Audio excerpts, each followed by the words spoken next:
The pilot was discovered by a group of terrorists while he was parachuting. They immediately picked up their weapons and fired wildly into the sky. One pilot was unfortunately killed by them and finally fell to the ground. The terrorists who arrived later arrogantly cheered around his body. At that time, the terrorists did not realize they had caused serious trouble. However, the terrorists not only broke international law, they even filmed a video to provoke the entire military. Luckily, another pilot barely survived. He picked up the radio and contacted the base. Headquarters immediately sent two Mi-8 armed helicopters for rescue.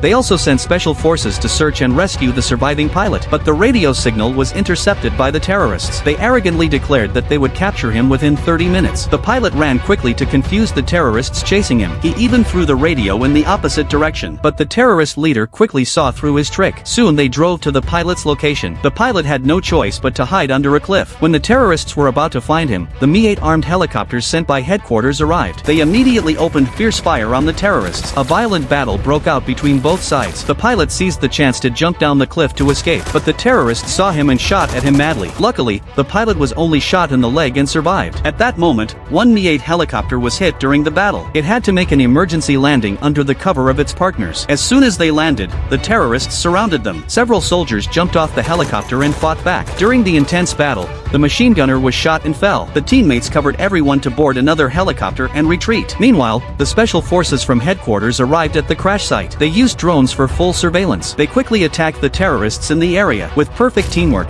they wiped out the terrorist squad. The pilot was also rescued after continuous searching. While they evacuated with the pilot, all the terrorists were ruthlessly shot by the special forces. With the cover of short-tail crocodile armed helicopters, they bombed the terrorists fiercely. In this action, they also killed the terrorist leader. To completely destroy the terrorists, the military sent a frigate to the target sea area. They also dispatched White Swan bombers and many cruisers. They bombed the terrorists' stronghold. In the end, they successfully eliminated all the terrorists.